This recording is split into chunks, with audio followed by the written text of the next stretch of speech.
Welcome to the Desert Gridiron Gameplan, an epic coaches show talking all things Arizona high school football. And now, your hosts, James Poovey, Ed Cole, and Parker Gurash. Take it away, gentlemen.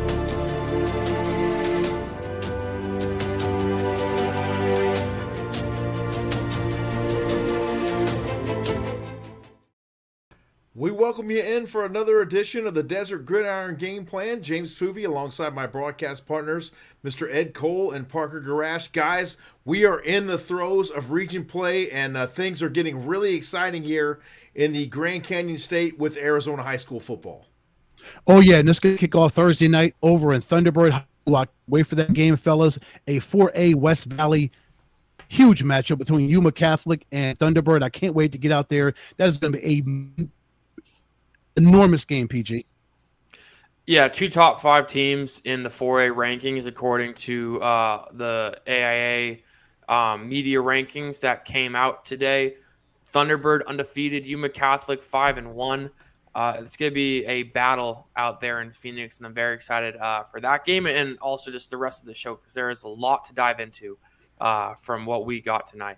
Absolutely. We got a lot on tap for you here tonight. Buckle up. It's going to be a fun time right here on the Epic Sports Network. Let's get right to it and get head coach Rhett Stallworth and wide receiver Sir Stokes joining us here on the Desert Gridiron Game Plan. Gentlemen, thank you so much for coming on with us. We certainly appreciate your time. We're excited to have you guys on Thursday Night Football. Coach, we'll start with you. Just give us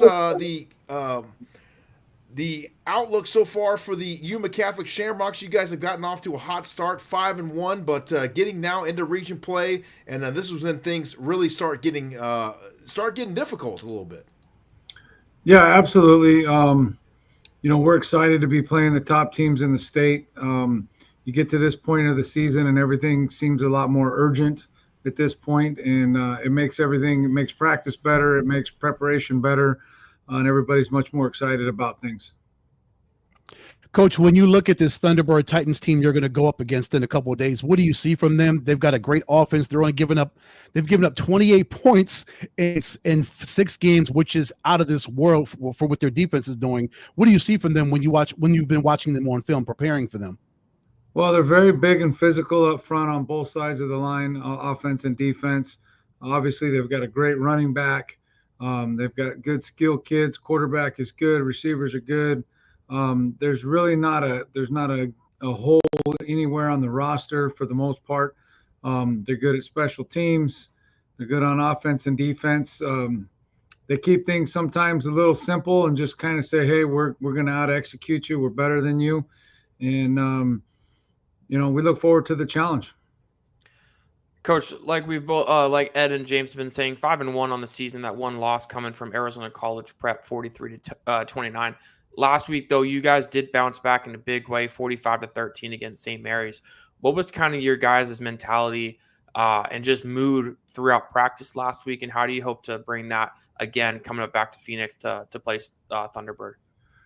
Well, I've been doing this a long time, and you never want to lose a game, but the Arizona College Prep game was a huge blessing to us. As coaches, we felt that loss was most likely coming. We've had some issues we've been trying to solve with personnel here and personnel there. Obviously we lost one of our best receivers and defensive backs, Daryl Coleman, who's a Division I kid. Lost him for the year.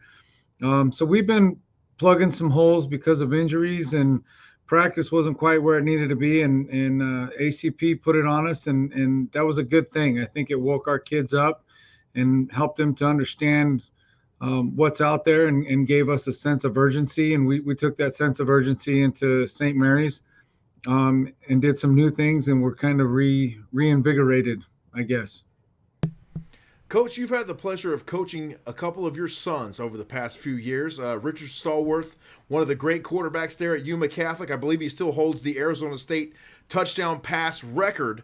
And now you've got Rocky still on the team playing defense. How special has it been coaching your boys? Well, it's a huge blessing to be able to spend that time with them. As being a 30-year coach, you miss a lot of family time at home. So they've grown up out there on the field with me, and that's my time with them. And it's been great coaching them and being able to spend all that extra time with them throughout the the weeks and the months and the years. Mr. Stokes, good evening, sir. Let's go ahead and bring it over to you. How are you this evening? You're having a great season. When you look at this Thunderbird Titans defense, you're going to go up against you. You're having a magnificent season. Last week against St. Mary's, you had 3 touchdowns, almost 300 yards receiving. I had to take a double take when I looked at those stats, sir. I was like, wait a minute, 269 and 9 catches. What did this kid do last week against St. Mary's? But when you look at their defense for Thunderbird, what do you see in them, and what are some keys for you being as effective as you were last week against St. Mary's against them on Thursday?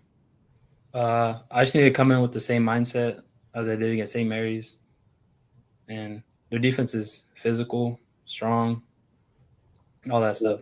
They're good. Sir, I gotta say, heck of a name. Your parents did a great job giving you a great football name. I think that's probably one of the most gangster names we got in high school football. But kind of like Ed was saying, I was looking at it, 542 all-purpose yards this year, 6 touchdowns. Of course, you had, even in the ACP, lost 2 touchdowns, and then you responded with 3 on 9 receptions. The style of receiver that you play, is there anyone that you like to watch a lot of film on from the D1 or pro level? Because you bring a lot of explosiveness. Of course, you run that 6'2", 6'3" range. So I know a lot of this new generation of receiver that you can look up to. But is there anybody specifically you try to model your game after? Of course, CeeDee Lamb, Justin Jefferson. I watch their highlights every single day. Just see what I can do to get better and improve. Sir, how has it been for you this season adapting to a new quarterback? We talked about Richard Stallworth there before, and now you got a new gunslinger at the helm this season. How have you guys been able to make that connection and really establish that timing in the passing game? Ever since the summer, we just been going outside every day, running routes, and it's just been clicking. And when you're clicking like that, like you did last week, 9 for 269 and 3 touchdowns, is it one of those situations where you're telling your defense, hey, fellas, why don't you go ahead and get a quick 3 and out because I need to get back on the field to continue to keep doing my thing? Is it a situation where you're on the sidelines and you're kind of impatient, like, man, I want to get back out there because I'm making plays. I'm killing this defense we're going up against? Yeah, I want to get back on the field with my quarterback because he knows I'm a reliable target, and if there's trouble, he can just throw me the ball, and I'll make something happen for him. Coach, heading into this matchup, you're going up against an undefeated Thunderbird team who have looked really good, like we talked about a couple of times tonight. I saw a couple of reporters outside of this that are going to be at this game, and they both said it's always fun seeing Yuma Catholic come up here and take on, the Central Phoenix, Middle Arizona teams. With how you play and how you coach your guys, what's the difference between the style of play that you bring to the table with Yuma Catholic compared to the teams that you go up against on a weekly basis? Well, I think we're always prepared. I think we always play with a sense of urgency, and I think we play with a chip on our shoulder. We're down here in Yuma, and it's hard to get attention for our kids to go to colleges. So we relish the moment when we're up in Phoenix playing those schools, and hope that our guys get the opportunity to be seen and let the rest of the state know that maybe Yuma in general is not a very big sports town, but Yuma Catholic's ready to play anytime, anywhere, and that's just kind of our attitude. And the kids take that attitude on from me. Coach, I'll piggyback off that question from Parker and talk to us a little bit more about Yuma area football. We had the Yuma Criminals on third week of the season. They came out here to battle the Tempe Buffaloes, and now we're excited to have you guys on as well this season. How has the overall level of high school football out there improved over the past few years there in the Yuma area? Well, it's in general it's struggled over the years. I just think that I think Yuma Catholic's done its part in trying to improve it. I think we're on our 23rd straight year of making the playoffs and playing in 8 state championships over the last 16 years. So I definitely think we're elevating the area, and the other schools are going to have to, elevate as well, and it'll only make everybody better. So we do wish that and hope that everybody gets better because it's going to help elevate all of us. So when you go back and you look at your video, look back at game highlights on yourself, when you look at a 9-catch, almost 300-yard game and 3 touchdowns, are there some things that you nitpick about, or you're just like, wow, I had a great game that day? Or there's some things that you're like, man, I could have ran that route better. I could have done A, B, or C better in that type of football game? Yeah, all the time. I talk to my quarterback about it. We always watch film during our weight training class, and we just see what I can do better and all that. Coach, my last one for you. You guys are a team right now that is averaging around 32.5 points a game. Thunderbird, they've scored over 40 points back-to-back weeks against Greenway and Lake Havasu, and they haven't given up a point.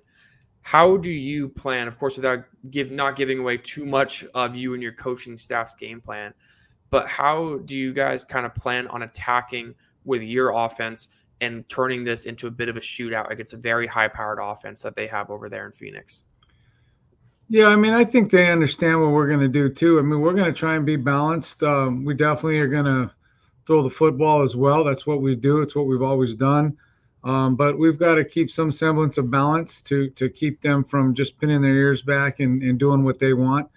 But I do got to believe in our kids and think we're a different caliber team than what Thunderbird's been playing. And Thunderbird's a great football team, and we're going to have to play our A game if we're going to compete and win. And if we don't do that, we'll get beat on Thursday night. So, but I believe that Thunderbird's going to have to play their A game as well to get us. So it'll be an interesting matchup. Coach, the first initial AIA rankings came out today here in the Grand Canyon State. You guys check in at number 5 with a 5-1 record. Thunderbird checks in at number 2. How much stock do you put into these rankings? We all know it's a computer system and there's PowerPoints involved, strength of schedule. How much do you pay attention to these sorts of things, or you just kind of go out there and say, hey, we just got to keep winning ball games and stacking wins? Well, you hit the nail on the head. That's all we can do is control our part. I can't control a mathematical algorithm. You do hope that you are fortunate enough to wind up in the top 2, just so that come playoff time, you might have the opportunity of hosting all the way through the playoffs, at least to the semifinals. That's always nice, because especially down here in Yuma, people have a hard time traveling down here and playing. They're not used to it. So that part of it's important, but at the end of the day, the only thing we can control is our effort and what's going on that football field. And we're just going to have to deal with the rest of it, based on that. And we'll go from there. Coach, that 4A West Valley region is so strong with Thunderbird, your team, also Northwest Christian. You're all at 1-0. You're all scraping to be at the top of the 4A section. Talk about that region as a whole and just how competitive it is on a weekly basis once you do hit region play. You know what? There was a long time ago when I first started coaching, I would have hated something like this, but I relish it. I love it. You've got to pack a lunch to play in this region, but with PowerPoints and the way things are, iron sharpens iron, and you're going to have to play tough schedules to get where you want to be in the playoffs, to advance as a football team and get better. When you're playing the best, week in and week out, that really helps and really prepares you for the playoff time. So I relish that, and I think our kids and our school does as well, because we know at the end of the year, one way or the other, if you can survive that, you're going to be in the playoffs and have a fairly good seed. Coach, we're aware that you might do a little bit more traveling throughout the regular season and even in the playoffs, especially than a Phoenix-based team would do during the season. How does that help your team bonding? Because we all know that 20, 30 years from now, the things that those kids will remember are those bus rides and the meals together and the sense of togetherness with the team. How much does that impact your ball club? I think it has a huge impact on our club. We put a lot of resources into making sure we can travel well, that we can feed the young men well, and control all the variables that we're capable of controlling on the road. But I think that gives our team time to focus up, time to prepare for games. I think we do a pretty good job of playing on the road because we're used to doing it so often, and it's just kind of one of those things you have to accept instead of complain about it. So we never worry if we're going on the road or not, whether our teams will be prepared or not. And I do think over time, like you've said, that it does help kids bond. It helps them come together a little bit, spend time with people maybe that they normally wouldn't spend as much time with. Head coach Rhett Stallworth and wide receiver Sir Stokes joining us here from the Yuma Catholic Shamrocks that will face off on Thursday Night Kickoff on CW7 Arizona against the Thunderbird Titans. Gentlemen, thank you so much for your time. We appreciate it, and we will see you in 2 short days. Travel safe here to the Valley of the Sun. Thank you guys very much for having us. Stay with us. More of the Desert Gridiron Game Plan coming up next. We'll visit with those aforementioned Thunderbird Titans when we come back from the break. Have you had the craving for the best burrito anywhere? Well, you've come to the right place. Welcome to Burrito Express, your local burrito joint. Come on in. Hi, good morning. Welcome to Burrito Express. With 7 Valley locations and a new South Chandler location opening soon, your new favorite burrito is just right around the corner. Burrito Express, a proud supporter of Thursday Night Kickoff on CW7 Arizona.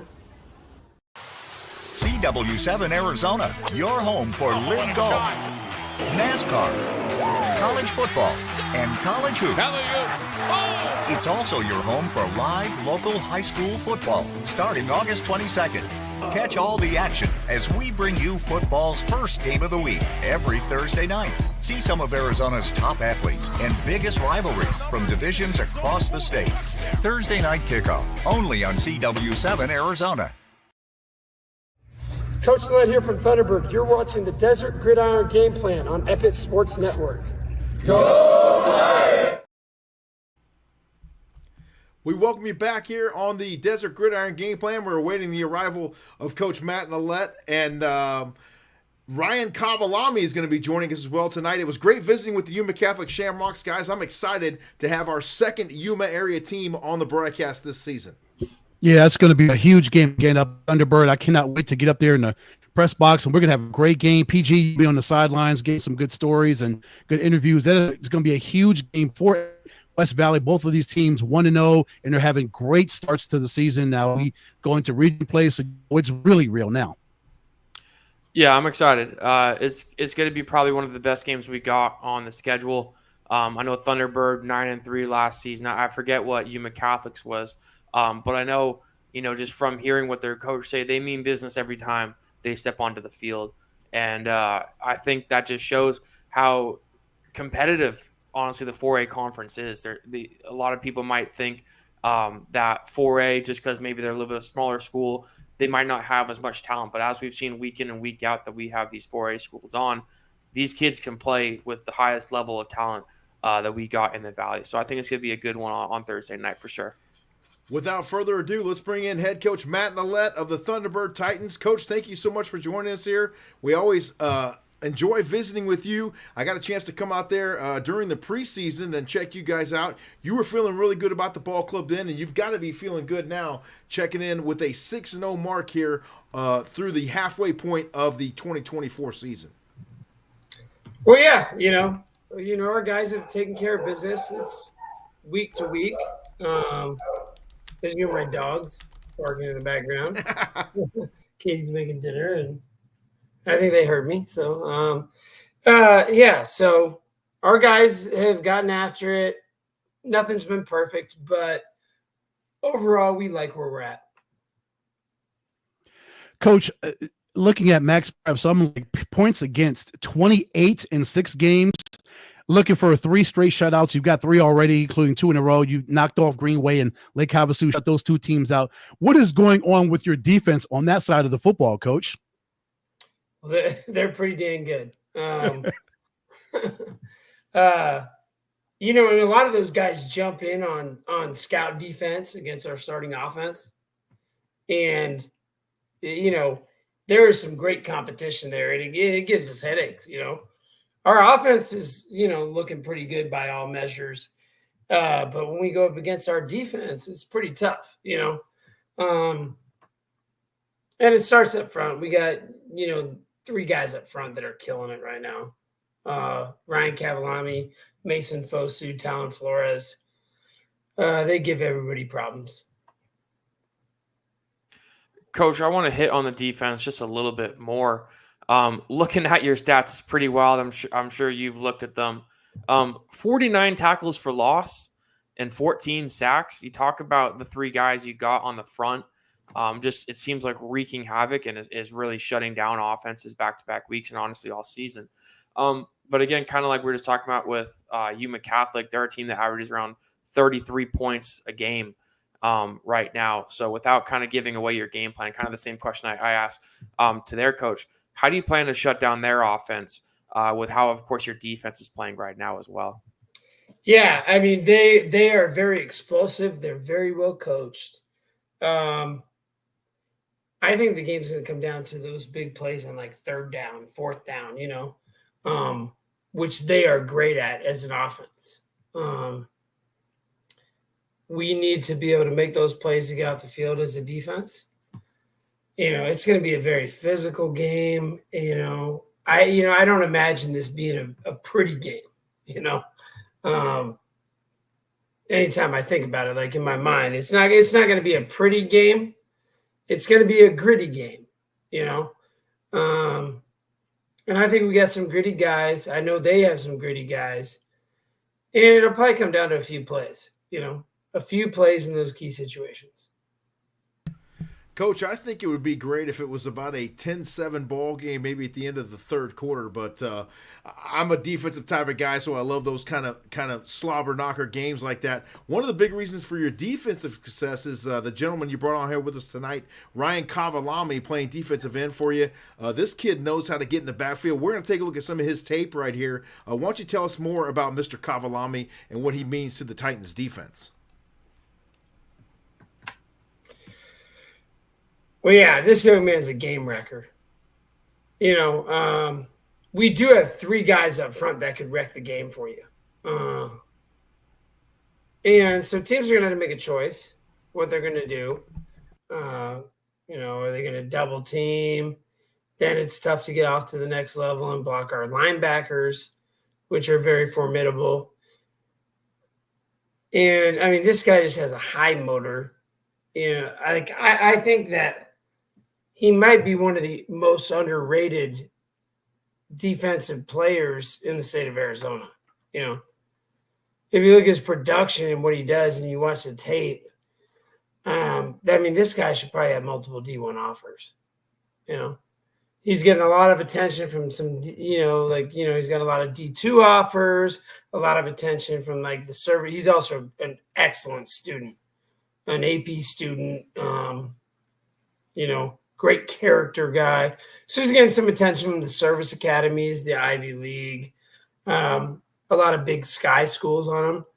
But man, this guy is a major level D1 football player, when you turn on the tape.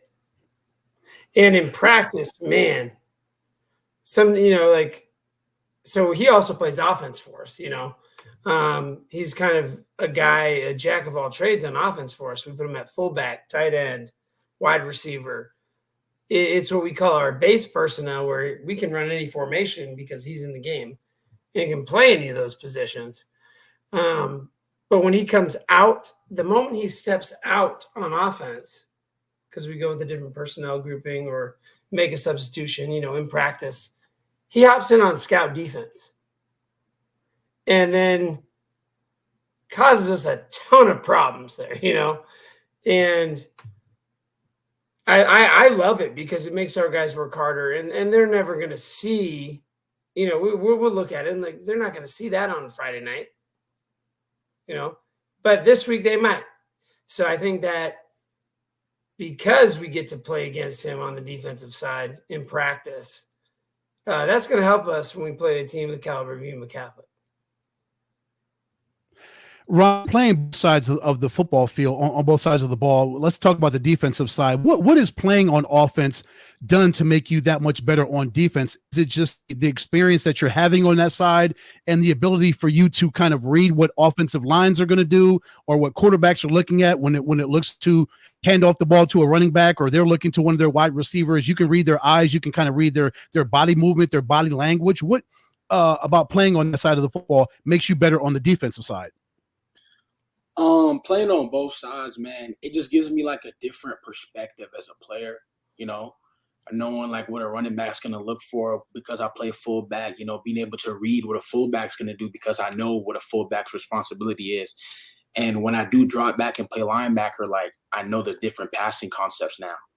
So it's like when I see a mesh route come in, I know there's something else coming right back at me. So it's just knowing what's coming and just helping me get better as a defender to be in the right spot.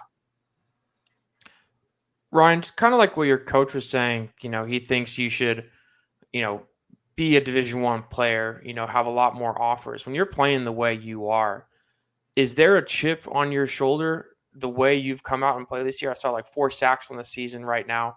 And I'm sure that might be right. That might be wrong. I don't know. That's what Max Preps was saying. But just the way you play and the style of being like a quarterback's worst nightmare, does that come with a chip on your shoulder that you feel like you have to prove yourself week in and week out? Yeah, I mean, I think that's a mindset for a lot of the guys on our team, man. Where we go to school, it's not really the most highly recruited place. So a lot of us play like, we need that attention. And I think it shows in the stats, like you said, like for me, my like prep for the season starts, right when the season ended. I watch film every Sunday night trying to get prepared. And like Coach Nillette said, I'm not the only guy that puts in this work. We have Elijah Little, like y'all know, man, and the rest of my D-line. Like, we all think we should be getting that attention, and we feel like when we do go 14-0, that'll really bring the attention recruiter-wise that we need.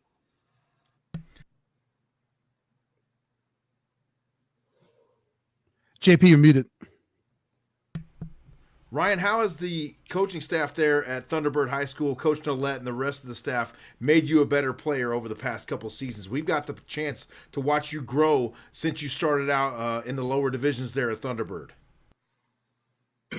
Well, I started playing football my freshman year, so be able to mold me from where I was. I started out playing basketball, and like to even be able to get here to have the opportunity to play football at the next level, I feel like that's a testament to who they are as coaches. I want to thank like Coach Nillette. Like Coach Nillette's my jumps coach in track, man. So the relationship that he and I have, it goes throughout the whole year. Like I'll text him like outside the season, like he's more than a coach, you know what I'm saying? So I feel like that goes for all of our coaches. Like, we have Coach Camps, he's our DB's coach. That's the energy. Like everybody loves him. We have Coach Little. That's my position coach. Everyone loves him, and the rest of our coaches like Coach Jaws, Coach Wilby, man, I appreciate all of those guys for what they do for us. Coach, Ryan mentioned Elijah Little. You talk about Ryan being a game wrecker. Elijah Little on offense is a game wrecker. He's on pace to break the numbers he had last year. He's got 20 touchdowns, had 22 last season. He's most likely going to blow past that. When you see Elijah and your entire rushing game as a whole, do you think that'll be one of the keys to victory against Yuma Catholic, to be able to run the football as effectively as you've done this season so far? I mean, that's key every week, prerequisite for a team to try to beat us is to be able to slow down the running game, and if they can't do that, then it's game over, and if they can, I think we've shown we have other guys capable, and we're able to, like last week, I think Andrew Cohill was 12 of 15 for about 200 yards, a couple touchdowns, very efficient. Our receivers made plays. So we have other weapons as well. But it all starts with, to even have a chance, you got to stop the run game or at least slow it down. And with Elijah, that's very difficult. He gets stronger as the game goes on. And, some teams have come up with good game plans. A lot of teams have thrown different things at us, especially early in games, and it's taken us, a quarter or two to figure it out. And then when we do, Elijah usually goes off, Last week, we were able to finally put together our best start to a game, our best complete game, And so that was right off the bat. But it also involved getting other guys involved, the short, quick passing game, receivers making plays. And, the unsung hero of the whole thing is the offensive line, because they've been doing a great job run blocking. They've been doing a great job in pass protection. We're very rarely sacked. And And then being able to run the ball effectively sets up play action, So it makes us, a team that is very, that is balanced. Obviously, we're a little run heavy, but we're very balanced. The main thing is that we're just executing, on offense, and we're efficient. Coach, when you look ahead to the rest of the season, there's a very high possibility if you get out of Thursday's game, you guys can go undefeated regular season wise. And I don't know what, with being undefeated, how long it's been since Thunderbird has gone 10-0 in the regular season. But kind of this end goals, of course, I know every team's goal and mission at the start of the year is to get to that state championship game. With the group of guys that you have right now and the start that you've had in these first 6 weeks, how high of a possibility and chance do you feel like right now you have with your group of guys to get to that state championship? Well, first, I'll address, the record thing, because I've looked it up. Fortunately, Thunderbird, we've not had many different coaches. We've had 4 head coaches that have spanned since 1985. The first of that group was, and the school's been open since 1972. First of that group was my high school head coach at Greenway, Mike Brown. He was here for a long time, then Gary Malden, and then Brett Whitweiler, and then myself. So Mike Brown had this, spreadsheet with the record, by year and everything, and those guys carried it on. We've had 2 teams in school history that have won 10 games. One was the 2010 state championship team that was 6-4 regular season and finished 10-4 and won the state title as a 13 seed under head coach Brent Wittenweiler. And then it was trying to remember the year for certain. I think it was 91, 92, somewhere around there. Mike Brown's 10-3 team that made it to the semifinals. So we've never had an undefeated regular season in Thunderbird's now 50-plus year history. That's a goal for these guys, is we want to win every game. It has been something we talked about since the beginning of spring, 14-0. Everything we do, end of practice sprints, it's always 14. These guys played 12 games the last 2 years. We made it to the quarterfinals, which is good, but these guys have set that goal. They want to go to 14. They won't accept anything less than 14. And so the goal is 14-0. It's to win a state championship. And then these guys will leave here as the best football team in school history and the most winningest class in school history from what they've done over 4 years. Head coach Matt Nallette. Looking forward to the game. Thank you for having us back out there for Thursday Night Football. We're excited, and we will see you in 2 short days. We appreciate your time. Thank you guys so much. Appreciate everything you do for high school football. Thank you. We appreciate it. See you guys on Thursday. Yes, sir. Next up, we will head down south and visit with the number 1 ranked in the open division, the Marana Tigers, joining us here after the break. Stay with us. More of the Desert Gridiron Game Plan coming up after the break. CW7 Arizona, your home for live golf, NASCAR, college football, and college hoops. It's also your home for live local high school football starting August 22nd. Catch all the action as we bring you football's first game of the week every Thursday night. See some of Arizona's top athletes and biggest rivalries from divisions across the state. Thursday Night Kickoff, only on CW7 Arizona. We welcome you back here on the Desert Gridiron Game Plan. A great 4A matchup this week on Thursday Night Kickoff on CW7 Arizona. And always great to visit with those 2 teams, the Yuma Catholic Shamrocks and the Thunderbird Titans. Up next, we head down south and visit with the Marana Tigers, a group we have not had on yet. And we might have to get down there for some Thursday Night Kickoff action next season. Joining us right now is Coach Stewart, as well as defensive stalwart Hayden Utley joining us here on the program. Gentlemen, how are you? Thank you so much for taking the time. I know it was short notice when I got a hold of you a little bit earlier today, but we wanted to come on here and talk to you. 6-0 to start the season, Coach. You guys are really balling down there in Marana. Talk to us about the season so far. I think the season – can y'all hear me? Oh, yeah, we got you. Okay. Well, I think the season is going just like we planned. You know, we've been working for this, and I told the boys today, you know, seeing that ranking that we seen today, you know, this is something we've been working on for the 4 years since I've been here. We've been building up to this, and now the world gets to see what we've been doing over here in Miranda. So it's been going as we thought it would go, and I just told the boys, keep their head down and let's keep working. Well, Coach, that work is paying off. You're already number one in the open rankings that came out today. Your thoughts on being number one in the open rankings that came out courtesy of the AIA?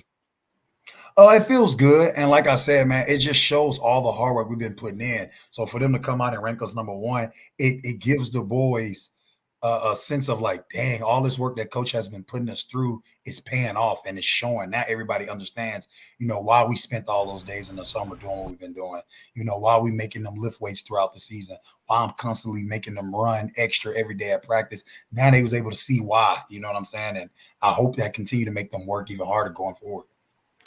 Congrats, Coach, on the undefeated start. I'm sure it's been pretty cool to see just this group of guys really come together.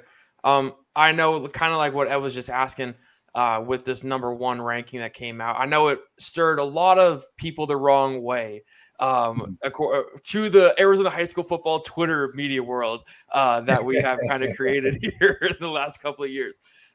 With that, though, did it surprise you guys when you found out the news?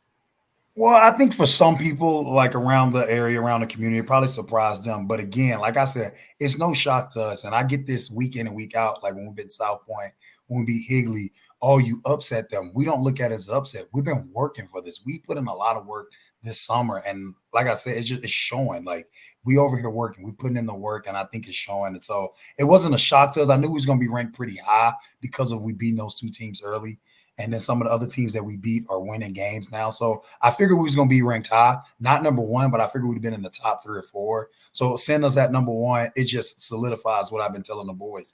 We have to keep our work in our competition. And if we keep our work in our competition, we'll catch ourselves in the last game this year. Coach, we know you got a really high-powered offense down there in Marana, but you also have a staunch defense. And you brought along one of those defensive players here tonight, Hayden Utley, joining us here on the program. We're going to run some of his film right now. Why don't you tell us a little bit about Hayden and what he means to your defense here before we speak with him? Oh, man. Hey, he's the force in the middle, man. But for us to be able to do the things that we're doing on offense, he gives us a chance after chance after chance. If y'all was able to see the game versus South Point, we down 21 going into the 4th. They get another stop. They get another stop. We score 21 unanswered. So for us to be a high-powered offense, we got to have a defense, and it starts with him right in the middle of the field.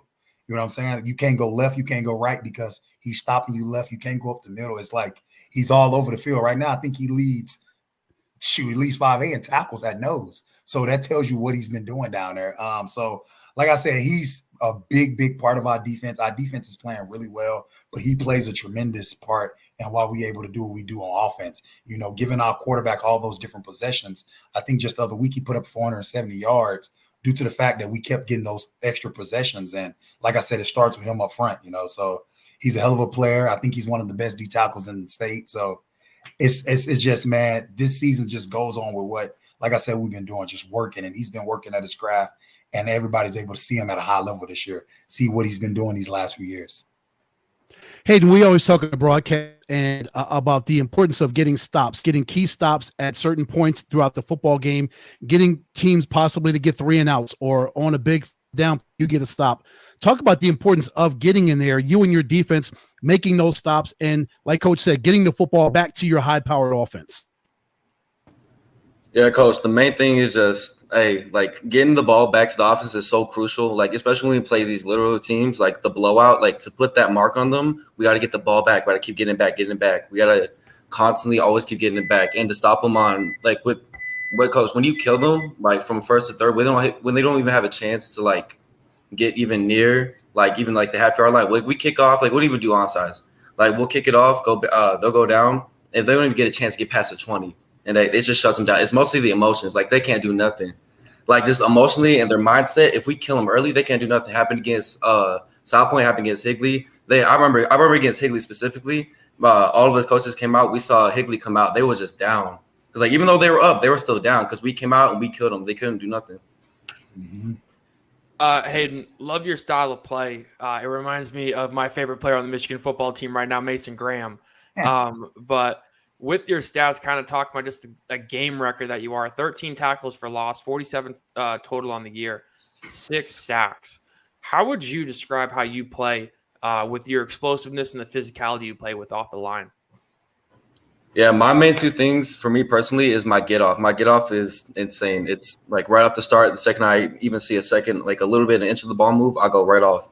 And just my explosiveness and the power. But my main thing is my motor. I'm always going. I don't care if the ball is across the field or if it's 50 yards down.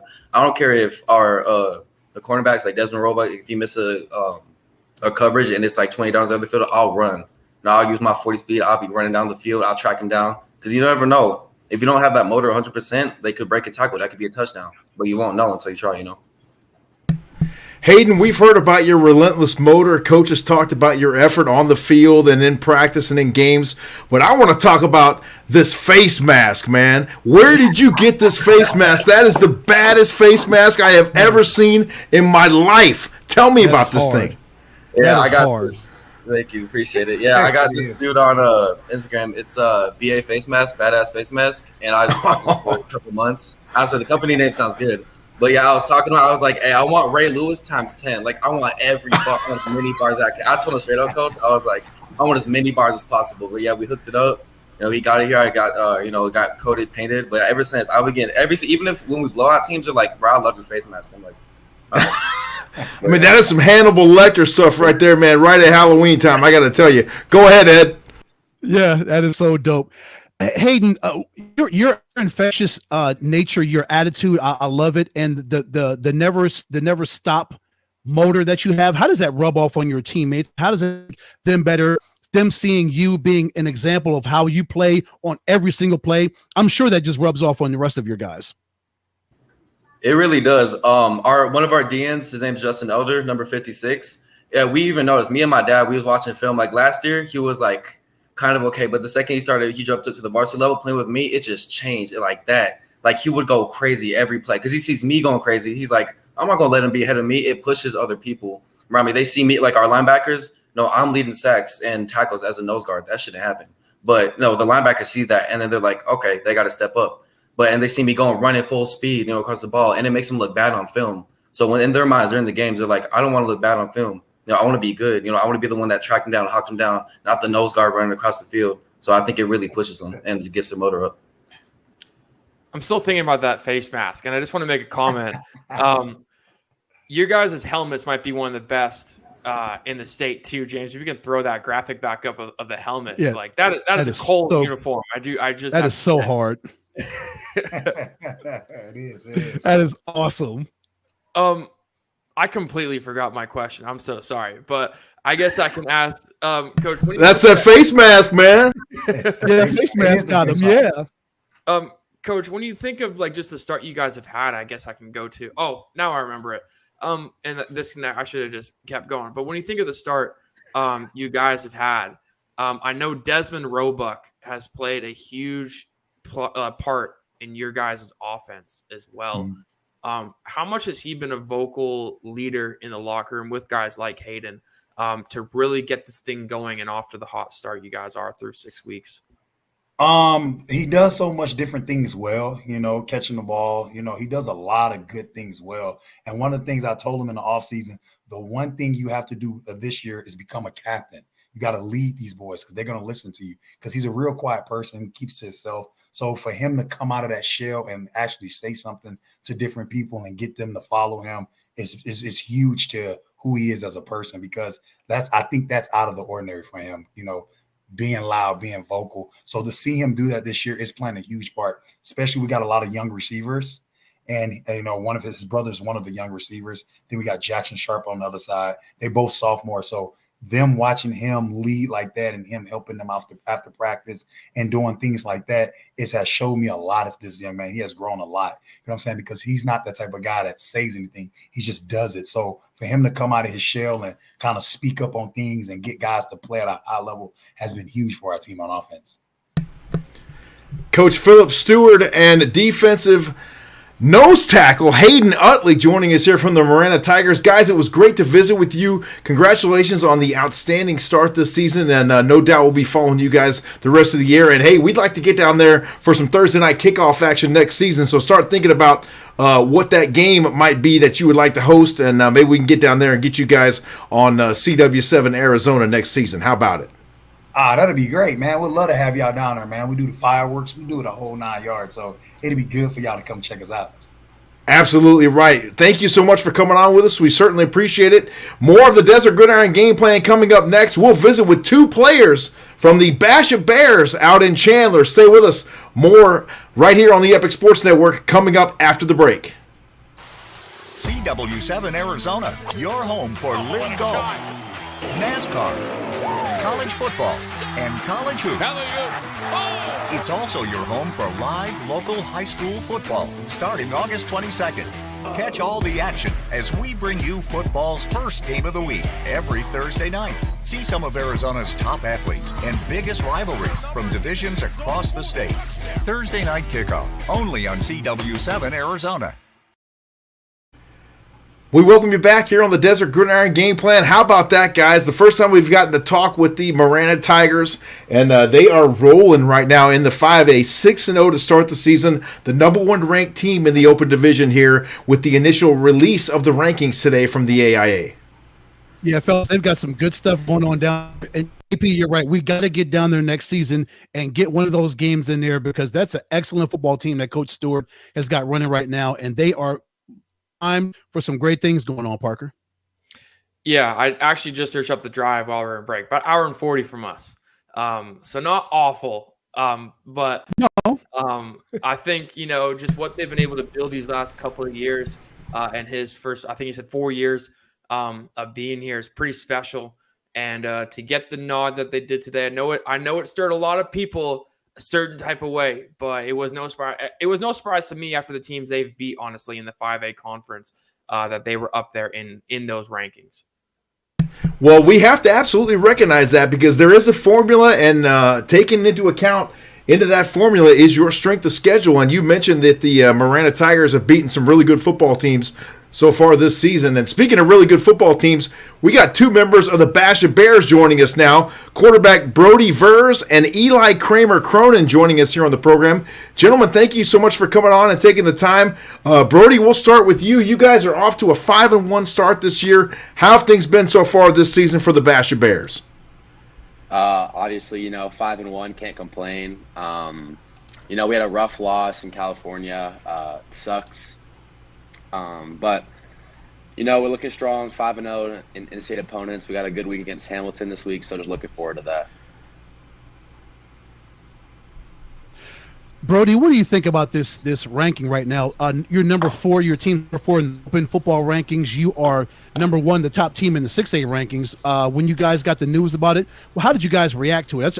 That's first of all, congratulations on those rankings. But how did you guys feel and react to it once you got that news from the AIA? I think we were shocked as a team, but rankings are just rankings. You got to win to prove what the rankings really are. So I think we're going to use it as motivation for sure, and we're just going to show we're just going to win.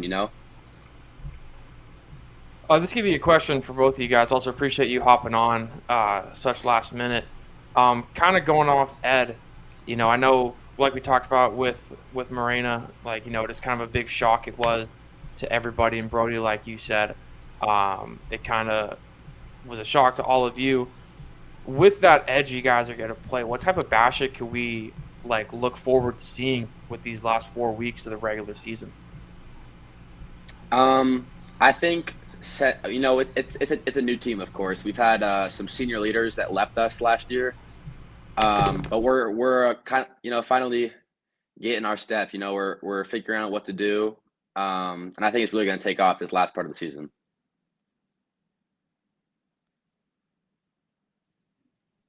Eli, you want to comment? Yeah. I think we got a great squad rolling, and can you hear me, by the way? Yeah. Yes, sir. Okay. Yeah, I just think the connection we have is just unmatched, and I think it's like a brotherhood. It's like a family. So I really have no doubt in my mind that we're gonna go far.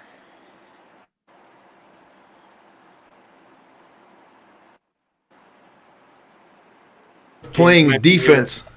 There we go. Eli, what's been the best part of playing defense for the Basha Bears and Coach Chris McDonald? I'd say the best part is just being able to lead the defense for one, but also just being able to have trust in my back pocket, and I know the guys I have, and I trust them. So it's just like I just have trust in them, and I know what we can do. Brody, on the offensive side, you've got some weapons. Noah Roberts, your number one rusher. He's got 11 touchdowns, but you've 5 players who've got double-digit catches, spreading the football around. How does that make your job easier, knowing you've got all these guys that you can throw to at a second's notice or a millisecond notice, with the pressure probably coming at you, or hand the football off to Noah and other running backs, and also your offensive line letting you do all this work? Yeah, it's kind of hard to game plan for an offense that has multiple weapons. We got 4 receivers that are dogs, and we have 3 receivers that are like subs that are dogs. We're just a team stacked with talent, and I really think that in this second half of the season that we're going to be able to show the state really what we could do. So I'm super stoked just to see how we're going to come out in region play. Eli, for you guys are able to take care of business, beating Brophy Prep on their home turf 35-32. I know there was a lot of buzz with that game. Marvin Harrison Jr. was there. A couple of NFL players, of course, that had kids playing in that game. But with how you guys are able to shut down such a very highly talented offense like Brophy is, just like your guys is, how do you plan to continue that against a very good team like Hamilton? Well, we're a pretty talented defense, I would like to say, and we got a lot of guys that haven't been really noticed lately, and I think that's a good thing. But we're just going to keep preparing like any other week. It's nothing new. We've been doing this, so we're just going to keep doing what we've been doing. Eli, talk to us what it's like to play for Coach McDonald and your defensive coaches as well, who spend a lot more time with you probably even than Coach McDonald does. How have they been able to pour into you and make you a better football player and a better person? It's a lot of detail, and it's a good thing. Like, they will explain it to the core, like, if you need it, and they are not shy to help. They'll help whoever and whenever, and it's a lot of film, it's a lot of studying, but when we put in all the work, that's when the outcome comes out, and it's fun. It's fun being with them, for sure. Brody, you mentioned that 3-point loss to the number 10 team in the country, by the way, Mission Viejo. What did you learn about what did the team learn about itself in a tough trip out there to California, and a game that was only separated by 3 points? You're only down 10 going into the fourth quarter, so it was still within reach for you guys, but it was still you were unable to do that. The only mark on your record so far this season being 5-1. I think it really taught us that we just can't come out slow. Offensively, we just didn't have too many sustainable drives in the first half. Obviously, defense, held them to the low score. We talked things over at halftime, and the second half, I think we went 3-and-out the first drive, and then they started chewing the clock because honestly, they didn't want to be there with us. They knew what we had. We came out, we scored, they got the ball back, chopped the clock down. We scored again, and then like Coach Max said, we didn't really lose. We just ran out of time. So I think overall, like what we gained from that is just we cannot come out flat, and it's always a ball game. Brody, with this game coming up, you've been able to, take the mantle of being the starting quarterback for this team from a very talented one. and Damon Williams, who's at the D1 level now. But you've been really holding your own, over 1,400 passing yards already, 14 touchdowns on the year. With you being a junior, how have you stepped up leadership-wise, taking over such a pivotal position on one of the top teams in the state? I kind of just had to go for it. Put myself out there. I didn't think that I would get rejected, me being the quarterback, obviously. I think things have gone pretty solid, with the loss of Damon, it hit us hard, with that off season, but I wasn't going to wait for the opportunity. I'd attack it, and I still have things to work on, of course. Getting to that midseason, reflecting what I had to do, but really just putting myself out there and showing these guys that I want to be here. Brody, how much do you guys relish the opportunity when Coach presents you with a chance to go out to California and play a team like Mission Viejo and go out there and really face some tough competition? How much do you guys get excited for that? Not just the road trip and everything, but the opportunity to play some great competition like that. Yeah, we come to practice Monday. I mean, me and Gio, we just cannot wait. Like a game like that, it's hard to sleep. Staying up, watching film, just thinking about the plays you can make. It was really a blessing. And we were blessed to play Millard South, which is a great team for Nebraska. But yeah, it's just a blessing to be able to play these out-of-state teams, preparing us for the next level.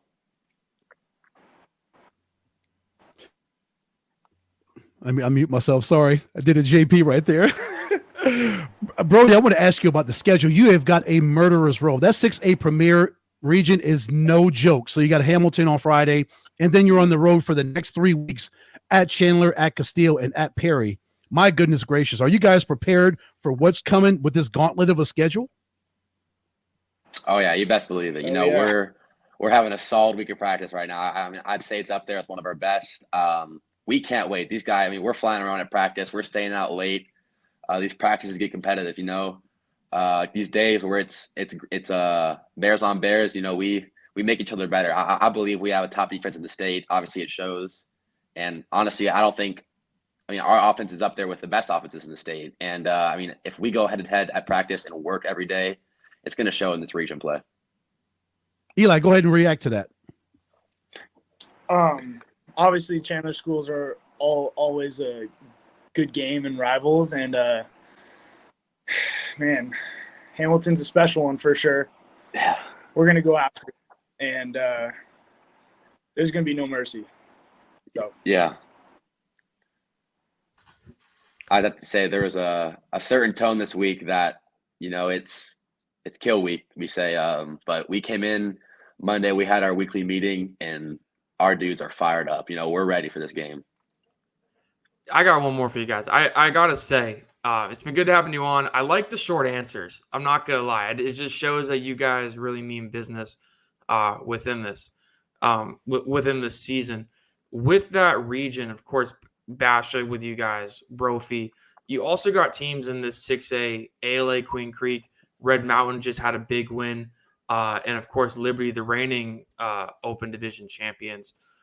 With the play you guys have in this region, being able to go up against teams like even a Perry, like Hamilton, like Chandler, how much has this prepared you guys for the moment that you guys are going to have when it comes playoff time to really shock, honestly, a lot of people maybe in the state and go after that Open Division title once again?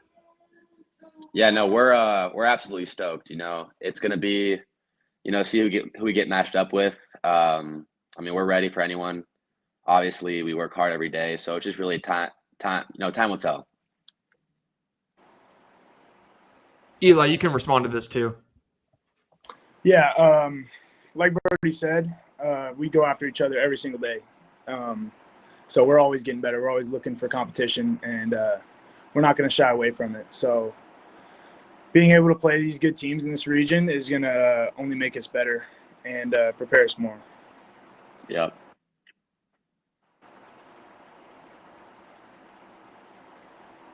Unmute yourself. You keep muting me. Eli Kramer Cronin and Brody Vers joining us here on the Desert Gridiron Game Plan. Gentlemen, thank you so much. Continued success throughout the rest of the season, and no doubt we'll be following you guys and your progression throughout the rest of the season. Thank you so much for taking the time. Thank you, guys. Yep, thank you. We'll take a short commercial timeout and return and take a look at some of the rankings here released today by the Arizona Interscholastic Association. More of the Desert Gridiron Game Plan coming up right after the break. Have you had the craving for the best burrito anywhere? Well, you've come to the right place. Welcome to Burrito Express, your local burrito joint. Come on in. Hi, good morning. Welcome to Burrito Express. With 7 Valley locations and a new South Chandler location opening soon, your new favorite burrito is just right around the corner. Burrito Express, a proud supporter of Thursday Night Kickoff on CW7 Arizona. We welcome you back here on the Desert Gridiron Game Plan. James Poovey alongside my broadcast partner, Mr. Ed Cole and Parker Gurash. Gentlemen, great to visit with those teams. I don't know about you guys, but I'm fired up. I could go out and play right now if I had a helmet. Yeah, just talking to Brody and Eli, how great are those two young men? They are ready for Hamilton, for what else is coming down their way. Those guys look locked in, Parker. They look like they are laser focused for what's going to have to happen on Friday night to get a victory for the Huskies. Yeah, we talked to Basha earlier in the season with their head coach, and they've been in business, honestly, for since I've been in high school. And they come year in and year out with top talent. Maybe they have years like they just had with Damon and even Cole Martin from a couple of years ago and Miles Lockhart, just guys that have been able to go to the next level. I know I'm missing so many others, but they're always able to produce more and breed these kids that are out of nowhere that are just like absolute athletic freaks.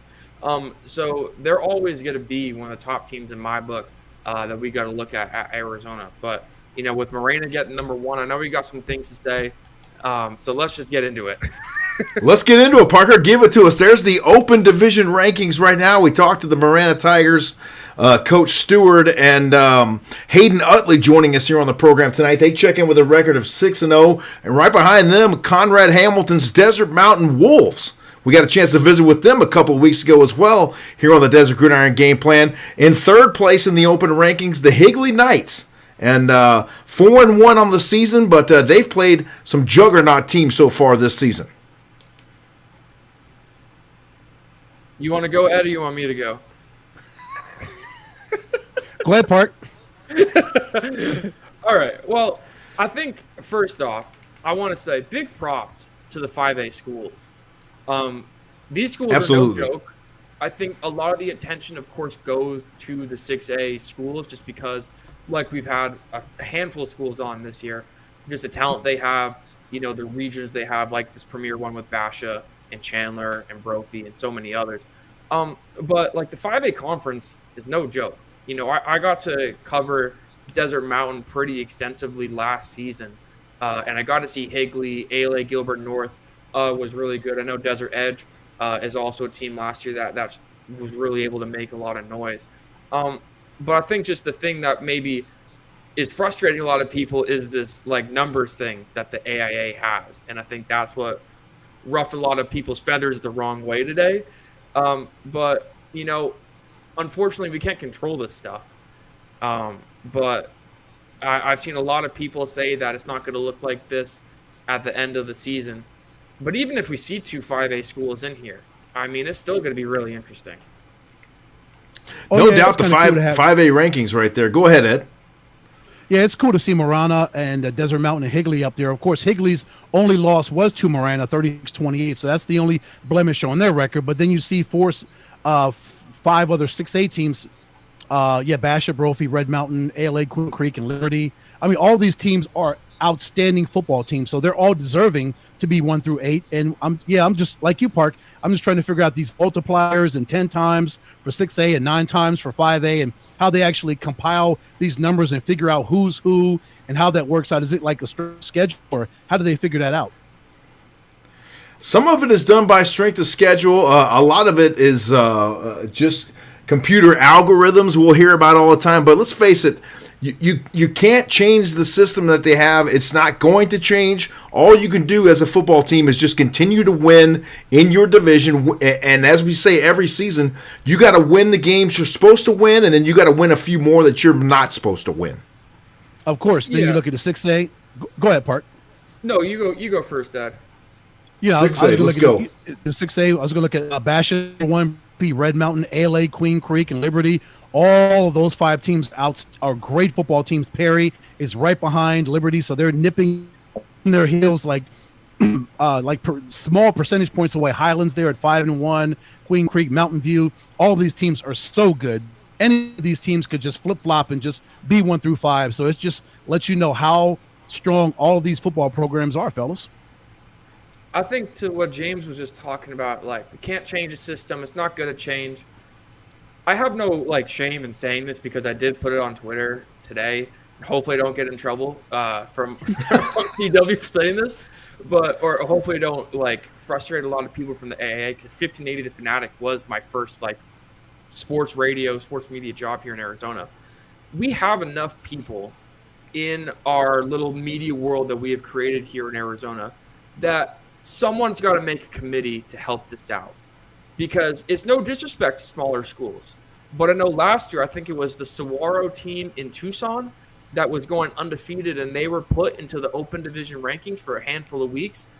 And it wasn't any disrespect to wow, these guys suck, they don't play anybody, but it was the fact that maybe because of the strength of schedule that they had, it wasn't matching up to the teams like a ALA Queen Creek might have, or a Liberty might have playing out-of-state teams. And the one thing, too, the 4A conference is out of this as well. And I have a tweet from our good friend Adam Beadle, who hopefully we can have on the show at one time, because I would love his thoughts on this. I know he does a lot of great work around the valley. And there was an assistant coach from Desert Mountain who I actually had the chance to talk to a bunch last season, Logan Radke. He said in a tweet, and this I think is true, Liberty would not be in the open as of today if 4A teams were allowed to be put in. Snowflake would be the 2 seed and Thunderbird would be the 7 seed. So when you really think of it, that's where I think it gets kind of screwed up, because I think in a lot of people's opinion, Liberty or Basha or even Red Mountain now is going to be looked at as the number 1 team in the state because of the teams they have beaten and just the strength of schedule they have gone up against. No doubt about it. I mean, we talked about it on the broadcast last Thursday, how, and that was the day that they announced that 4A would no longer be included in the open division conversation, and that was brought down by the AIA executive board. And you'll actually get to talk to Adam Beadle, as he'll be out at our game on Thursday night as the Yuma Catholic Shamrocks visit the Thunderbird Titans, so you can get his thoughts there, and we'll hopefully catch up with Adam on the sideline. But it's sad in a way, too, because the 4A doesn't get a chance to compete with some of those bigger schools. When you talk about a school like Snowflake and Thunderbird, who are having really good – I mean, Arizona College Prep as well. Arcadia's undefeated at 6-0. The Shamrocks come into Thursday night's game at 5-1. Micah Mountain hasn't lost a game yet at 5-0. They're 3 years old in the varsity football scene here in Arizona. So, it's all over the map, but as I said earlier, you're not going to change the system, and we can't really overrule anything at this point. So you just got to keep stacking wins as a football team. Yeah, basically. I mean, you look at the 4A, Snowflake, Thunderbird, Arizona College Prep. We just saw them. Arcadia, Yuma Catholic. We'll see them, obviously. These are really good football teams. And as you mentioned, we just want to see good football come playoff time. And, it really is kind of sad when we figure these multipliers, the strength of schedule and all that stuff. But all the football players have to do is focus on playing football to the best of their abilities, and just, as you mentioned, keep stacking JV, and then just let the chips fall where they may. They can't control, like you said, Park, where they're seated and all that other kind of stuff. They just have to keep winning football games and just hope the chips do fall in their direction. And what was interesting, too, to me, when I was able to talk to a handful of schools last year, when I was broadcasting for another company, when it was coming down to the end of the season and rankings were getting tight, a lot of 5A schools are saying, we don't want to be put in the open, because unlike the basketball that we have for the open playoffs, one game and you're done. So they honestly, in their minds in the 5A, were like, we would rather be bounced out of the open and have a real shot at winning a state championship in the 5A conference. So maybe something in the future would change with that. Maybe they get like an extra bye if they get knocked out in the first round. Because I know last year, I think the only 5A team was Desert Mountain that was in the open division. And they definitely deserved it with the teams that they went up against and beat. But maybe something like that has to change, if not, the system in general. Because I know it pissed a lot of people off. And it didn't really piss me off. Like, I don't really care that much. I mean, football is football, and they got to win games where they have to win games. But it's definitely something that could be worked on. And I think there's enough people that care and have invested a lot of time, like the both of you, to really make this a fair system for all and put the right teams that deserve to be in that type of discussion.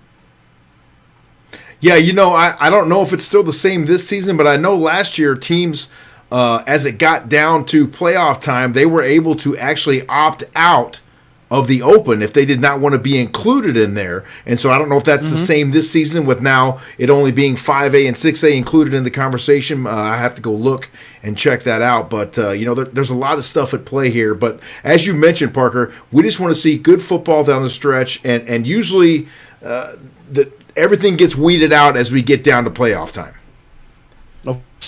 And then you look at Marana's, they beat South Point Catholic, had a 3-point opening season win August 30th. They won all the games they were supposed to. Fellas in Tucson, they beat Higley, they beat Mountain View Marana, they beat Canyon Del Oro and Sunnyside. What more can you ask for this football team? They're 6-0, and they deserve to be they are because they went out, like Coach Stewart said, and they executed, they prepared week after week. They went out there and they vanquished every one of their foes, and they were rewarded with the number 1 spot in the open rankings. And the how can you not reward these young men for the work they put in, Parker? Yeah, absolutely. And I think, speaking of a school like them, they might go 10-0. And, they probably will be in this. Like their coach was telling us, like they kind of expected to be in there just because of them beating Higley and South Point. But of course not at one. But you're going to have these 6A schools in this premier region, especially, they might have 1 or 2 losses on their record. Like, depending on what happens now with this Basha-Hamilton game, or even let's see what happens with Red Mountain and Brophy, it's like that whole region and section of our valley, it's going to be all kinds of messed up just with these 1 or 2 lost teams. Maybe they got to expand it like the college football level has done this year with expanding it to 12 instead of the 8 that we have. But I'm really interested to see who's going to be in this, because I know there's a lot of teams that, of course, want to be in it and want to be shown as the best team in the state. And I think there's a lot of teams that deserve to be in that conversation. But for the ones that, kind of sneak in there, I'm interested to see how they truly feel about being put in these conversations. And, of course, the bottom line, every one of these teams that are this good say, we should be number 1. Everybody's fighting for themselves to be number 1. And the system is never going to be perfect. We're never going to appease every single body. So right. it is what it is, Parker, until they can find a better way to make this system better. It is what it is. We're with the multipliers and how they qualify these top 8 teams and the other teams in the 6A all the way through 1A. It's such a different world, guys, than when me and Ed played many, many moons ago. We didn't have any of those ranking systems, and we didn't have any of that undue pressure on us. We were just out there practicing hard, trying to play hard, trying to win a game. The ultimate goal was to make the playoffs, and then whatever else happened after that, it was always a different turn of events. But you have to feel for some of these football players nowadays with social media and everybody, this team is that, and this team deserves this, and this team doesn't deserve that, and it's got to weigh on some of these kids, you would imagine, right, Parker? Yeah, and honestly, I hope no one listens to me, because unlike you guys, I never played football. We don't listen to you. No, I'm kidding. I didn't play. I came here from Canada, 8th grade. I didn't get to play in high school just because I was too skinny and scrawny and just awkwardly tall and skinny that I would have been bent in half if I had played football. So I hope no one takes offense to what I'm saying, but I've just seen what people have really been able to say in this situation specifically, and people want to see change. And I think the AIA has done a great job in a lot of aspects. Adding this to basketball, it's been great. I think it's widened the game and keeping these kids in public schools, because the biggest thing with the high school basketball scene out here was that kids weren't getting enough shine and enough games, that they were going to these prep schools. So now you have this open thing where, you have, I don't know how many teams, 32. And I know that's not going to happen with high school football just because of schedule and the semester ending and stuff like that. But there's got to be ways around it to make it better. But to what you were saying, James, yeah, I know a lot of kids, I'm sure, were upset with, not being ranked number 1. And we're talking with those Basha kids, I know they didn't say it, but like they seemed pissed off that they were not in that top 3, and they deserve to be in that top 3, in my opinion. Those guys go to war every single week, and it doesn't make them more deserving of other schools. But I know the type of football that they play, and they go out to kill you, like they say, week in and week out. And to hit on the media thing, they said kill week, right, Parker? Kill week. They said kill week. And to hit on the media, on the media thing, I'm going to try to be really nice about this. I think there's been a lot of great media coverage in Arizona high school football. I think it's been great the way a lot of people have really been able to help exposure and make Arizona a top 10, maybe even top 8 state in high school football for our country. But there's also the backside of it, to where it gets maybe kind of toxic sometimes. And I tend to stay out of it, at least on social media. If people ask me my opinion, I'll say it in person. But there's that side of it too, and I know it might, take away a kid's confidence some weeks, I'm sure. But it's a very interesting subject. I know it's pretty late, so we should probably head out soon.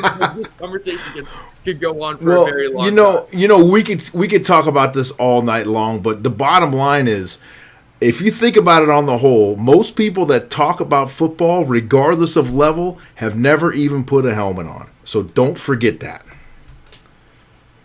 Right, Ed? Yep. Exactly. And then with that, go ahead. Again, bottom line, all we want to see is these men shine. These athletes go out here and get the notoriety, get the shine that Parker mentioned that they deserve, because they put this work in, time and time again. Even in the offseason, these young men are putting the work in. They are just watching film and just continuing to work out, and they're building relationships with each other, because this is their passion. They play football, and to put them on a center stage like we're going to do on Thursday out at Thunderbird with Cavalier and Thunderbird, that's all I want to see. I just want to see all of these athletes have a great game and just showcase their talents for the world to see. Absolutely right. One last thing, James. I think with it, high school sports have really become a 365 days a year thing. It didn't used to be like this. It was a June through November, or like a May through November. But with, I think, the exposure that college is getting now, and with the NIL opportunities, maybe, of course, a kid's goal is to be in a Power 4 conference, but with the opportunities these kids are going to have now to be able to help their families out financially and set them up for a great career outside of football as well, to different conferences. This is why it's become a yearly, daily thing. And I think that's really special. And I hope that's something we can still contribute with our games that we got the rest of the season for however long we get to do this. Absolutely right. Well said, Parker, and well said, Ed, as well. And we're just happy to bring the additional coverage to these athletes. And this has been the mission of the Epic Sports Network since we started this thing 4 years ago now, is to not only highlight some of the big teams like the Bashas and the Chandlers and the Hamiltons and so forth like that, but also some of the smaller schools where we all know there are great athletes regardless of division. So we're just extremely blessed to do it, and we look forward to doing it again this Thursday night on CW7 Arizona as we bring you the Yuma Catholic Shamrocks squaring off against the Thunderbird Titans. For Ed Cole and Parker Gurash, I'm James Poovey saying so long. Have a great night. We appreciate your viewership, and thank you for tuning in for another edition of the Desert Gridiron Game Plan. Have a great night, folks, and we'll see you Thursday night, 6:30 p.m. on CW7 Arizona.